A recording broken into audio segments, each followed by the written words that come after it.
তো দেখেন এখানে বলছে একজন চিকিৎসকের আয় এবং কর পরিগণনা। এখানে একজন চিকিৎসকের দুই ধরনের আয় দেখানো হয়েছে, একটি হচ্ছে তার স্যালারি আয়, অর্থাৎ তিনি জব করেন আবার তিনি নিজে প্র্যাকটিস করেন। দুটি আয়, যেমন শিক্ষকের দুটি আয় দেখানো হয়েছিল, নিজে স্যালারি পাচ্ছেন আবার তিনি টিউশনি করতেছেন। চিকিৎসকের আয়ও এরকম হতে পারে। ধরা যাক আবদুল্লাহ আল মাহাদি একজন বেসরকারি হাসপাতাল চিকিৎসক, তিনি 30 জুন 2025 তারিখ সমাপ্ত আয় বর্ষে হসপিটাল থেকে নিম্নোক্ত বেতন ভাতাদি পেয়েছেন। 1 নম্বর, মূল বেতন এই 50,000 গুণ 12, 6,000, 6 লাখ টাকা বেতন। দেখেন বেসিক 6 লাখ, বাড়ি ভাড়া ভাতা হচ্ছে 3 লাখ। এটা হসপিটালটা দেখবেন সরকারি না বেসরকারি, ম্যাথ করার সময় আপনার মূল পয়েন্টগুলো ঠিক রাখতে হবে, যে আমি কোন ধরনের স্যালারিড পার্সনে রিটার্ন করতেছি, তিনি কি সরকারি নাকি বেসরকারি, কোন ধরনগুলো আমাদের এটা খুবই ইম্পর্টেন্ট ম্যাথ বোঝার ক্ষেত্রে, এবং মেল না ফিমেল এগুলোকে সজাগ রেখে আমাদের ম্যাথ করতে হবে। তাহলে বাড়ি ভাড়া তিনি পাচ্ছেন 3 লাখ, আর চিকিৎসা ভাতা পাচ্ছেন 24,000 বছরে, উৎসব ভাতা 1 লাখ। এটা তার বেতনের একটা সামারি দেওয়া আছে, এটা কোশ্চেন। এবং তার ভবিষ্যৎ তহবিলে প্রতি মাসে 5,000 টাকা চাঁদা দেন এবং সমপরিমাণ নিজে জমা করেন, যেহেতু প্রাইভেট তাহলে 10,000 টাকা তার জমা হয়। এটা হচ্ছে স্যালারি সম্পর্কিত তথ্য। এরপরে তিনি আরেকটি কাজ করেন। আরেকটি কি কাজ করেন? তিনি প্রাইভেট প্র্যাকটিস করেন। দেখেন, প্রাইভেট প্র্যাকটিস করেন তিনি, প্রতিদিন গড়ে 10টি নতুন রোগী দেখেন এবং 30 জন পুরাতন রোগী দেখেন প্রতিদিন, পার ডে। টোটাল রোগী 40 জন দেখেন, 10 জন নতুন, 30 জন পুরাতন। নতুন রোগীর ফি 500, পুরাতন রোগীর ফি 300। তিনি বছরে 300 দিন রোগী দেখেন, কারণ 365 দিন, এই তো 365 দিন রোগী দেখা সম্ভব না, এবং তিনি কোনো খাতাপত্র মেনটেন করেন না। এই যে রোগী দেখেন, ডাক্তাররা যে কাজটা করেন যে এটার অ্যাকচুয়াল ডকুমেন্ট সংরক্ষণ করেন না, যে আজকে কার কাছ থেকে কত টাকা ফি নিলাম, এরকম খাতাপত্র মেনটেন করেন না, জাস্ট অ্যাভারেজ একটা রেট এবং কত টাকা ব্যয় হলো, আমার অ্যাসিস্ট্যান্টে কয় টাকা দিলাম, বা অন্যান্য চেম্বার ভাড়া কত গেলো, এরকম কোনো ডকুমেন্ট তিনি সংরক্ষণ করেন না, অর্থাৎ হিসাবের খাতাপত্র রাখেন না। তাহলে কোশ্চেনটা আপনাদের ক্লিয়ার কিনা? একটা তার হচ্ছে স্যালারি থেকে ইনকাম, 2 নম্বর হচ্ছে তার পেশা থেকে ইনকাম। পেশায় হচ্ছে রুগী দেখেন, নতুন রোগী হচ্ছে 10 জন আর 30 জন, নতুন রোগী 10 জন, পুরাতন রোগী 30 জন। এটা হচ্ছে তার ফ্যাক্ট। ওকে, এখন আমাদের কি করতে হবে? আমাদের তার এই সলিউশনটা করতে হবে, যে তার টোটাল ট্যাক্স কত হবে, কাজটা কি। এবং তার আরেকটা বিষয় আছে, তিনি ডিপিএস এ প্রতি মাসে 11,000 করে জমা রাখেন। আর স্টক এক্সচেঞ্জে, অর্থাৎ রেয়াতের প্রস্তগুলো আছে দেখেন, স্টক এক্সচেঞ্জে তালিকাভুক্ত শেয়ার করেছেন 10 লাখ, 5 লাখ টাকা সঞ্চয়পত্র ক্রয় করেছে। তাহলে এই হচ্ছে তার ইনভেস্টমেন্টের খাতগুলো। তাহলে আরেকটি তথ্য পেলাম, তার বিনিয়োগের তথ্য। ঠিক আছে, কয়টি খাতে বিনিয়োগ আছে দেখেন, ডিপোজিট পেনশন স্কিমে 11,000 পার মান্থ, শেয়ার মার্কেটে 10 লাখ, এবং সঞ্চয়পত্রে 5 লাখ, এটা তার বিনিয়োগ। এখন তার ট্যাক্সের ক্যালকুলেশন। তাহলে আমরা বিনিয়োগটা পরে কনসিডার করব। 1 নম্বর হচ্ছে তার স্যালারি, 2 নম্বর হচ্ছে তার রুগী দেখা থেকে ইনকাম। টোটাল ইনকাম বের করার পরে দেন আমরা চিন্তা করব তিনি কত টাকা রিবেট পাবেন। তাহলে প্রথমত আমরা তার ইনকামটা কনসিডার করি। ঠিক আছে, ইনকাম কনসিডার করার পরে আমরা সেকেন্ড প্রশ্ন চলে যাব, ইনভেস্টমেন্টের প্রশ্ন। স্যালারি থেকে যদি অ্যাজ পার স্টেটমেন্ট অনুযায়ী তার টোটাল বাৎসরিক স্যালারি হচ্ছে 6 লাখ টাকা, যেটা দেখলাম। বাড়ি ভাড়া যোগ করে দেওয়া আছে, আপনার ডিরেক্টলি এখানে বসালে হবে। 3 লাখ, উৎসব ভাতা 1 লাখ, চিকিৎসা ভাতা 24,000, আর ভবিষ্যৎ তহবিলে যে চাঁদা নিয়োগকর্তা দেয় এটা তার ইনকাম। নিয়োগকর্তা যে চাঁদা দেয় এটা তার কি? ইনকাম। আর নিজে যেটা প্রদান করে এটা তার হচ্ছে ইনভেস্টমেন্ট। দুইটা মিলে ইনভেস্টমেন্ট 60,000। দেখেন, টোটাল তার ইয়ারলি স্যালারি দাঁড়াচ্ছে 10,84,000 টাকা। এখন বলেন তো, আমি একটি ক্লু বলেছিলাম যে এক ব্যক্তির স্যালারি যদি 15 লাখের উপরে হয়ে যায় তখন তার অব্যাহতি 5 লাখ, আর নিচে হলে 1/3। তাহলে এখানে কত অব্যাহতি পাবেন?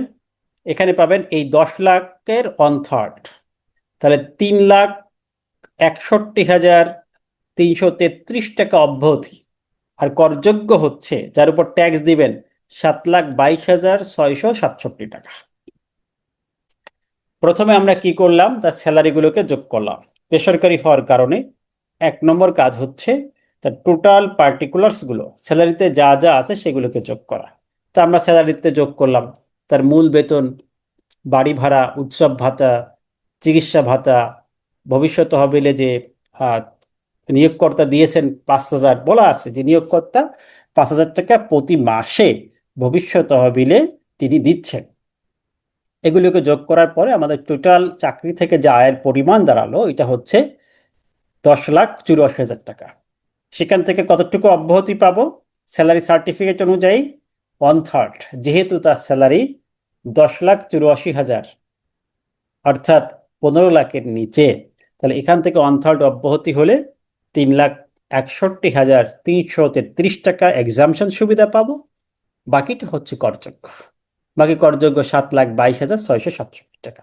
তা আমাদের এই 7,22,667 টাকা স্যালারির উপর থেকে ট্যাক্স দিতে হবে, এটা তো সবাই কনফার্ম। এই ব্যক্তির আরেকটি ইনকাম ছিল, তাহলে দ্বিতীয় ইনকাম নিয়ে কাজ করি, টোটাল ইনকামটা আমরা বের করব। দ্বিতীয় ইনকাম হচ্ছে পেশার আয়কে আমাদের আইনে ব্যবসা ইনকাম হিসেবে গণ্য করা হয়েছে।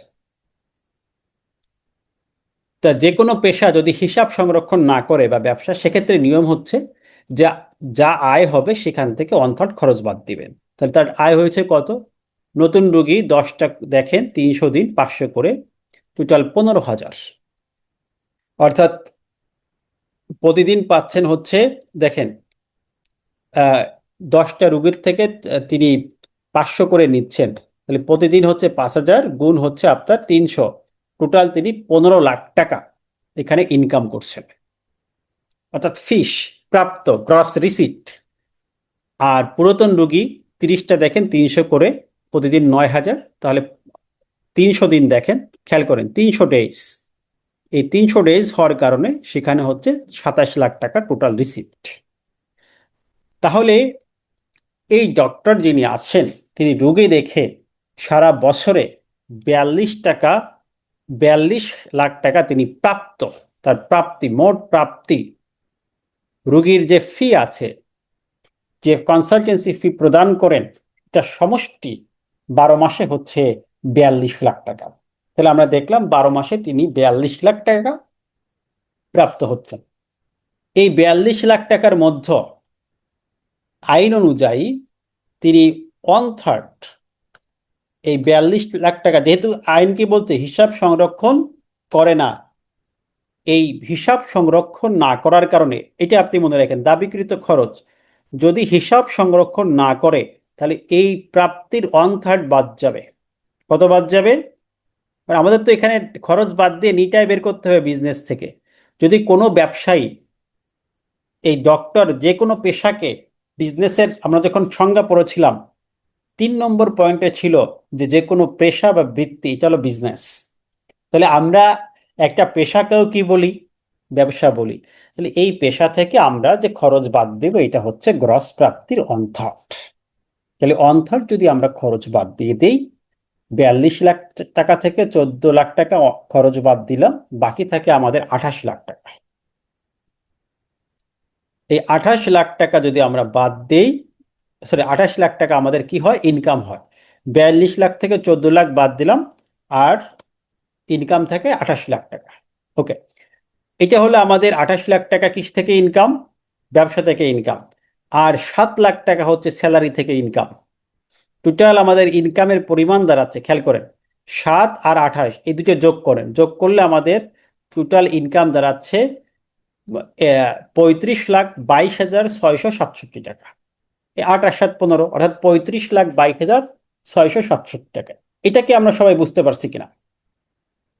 প্রথমত স্যালারি থেকে করযোগ্য ইনকাম পেয়েছি 7,22,667, এটা ক্লিয়ার। দ্বিতীয়ত তার এই রোগী দেখা যে ব্যবসা আছে, কনসালটেন্সি যে বিজনেস আছে, সেখান থেকে আমরা ইনকাম কাউন্ট করেছি, টোটাল প্রাপ্ত যে ফিস এটা হচ্ছে 42 লাখ। যেহেতু হিসাব সংরক্ষণ করেন না, তাহলে 1/3 আমরা এক্সপেন্স দিয়েছি। 1/3 এক্সপেন্স দেওয়ার কারণে, দাবিকৃত 14 লাখ টাকা এক্সপেন্স হওয়ার কারণে আমরা এখানে 28 লাখ টাকা নিট প্রফিট ডিক্লেয়ার করেছি। 28 লাখ টাকা প্রফিট ডিক্লেয়ার করলে আমাদের মোট এখানে যে ইনকাম দাঁড়াচ্ছে 28 লাখ প্লাস 7 লাখ, 35,22,000, এটা ইনকাম। এই 35,22,000 টাকার উপর প্রথমে আমাদের ট্যাক্স ক্যালকুলেশন করতে হবে, প্রথম কাজ। এরপর রেয়াত বাদ দিতে হবে। যখনই আমাদের কোশ্চেনে বিনিয়োগ থাকবে অবশ্যই আপনি রেয়াত বাদ দিবেন, বিনিয়োগ না থাকলে রেয়াত বাদ দেওয়ার কোনো প্রশ্নই আসে না। ওকে, তাহলে আমরা এবার ট্যাক্সের হিসাবটা করি। টিউশন ফি ব্যবসা নেই, এটা ইনকাম ফ্রম আদার সোর্স।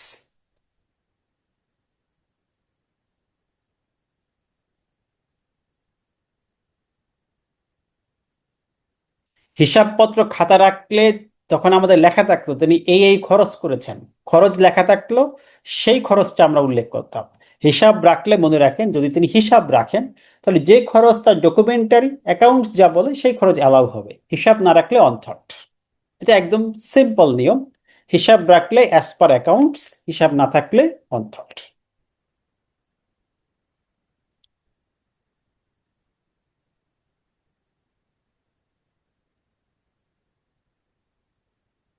এটা আমাদের সেকশন, এটা বিধিতে বলা আছে কিভাবে আমরা ক্যালকুলেশন করব, হিসাব সংরক্ষণের পদ্ধতি এটা বলা আছে।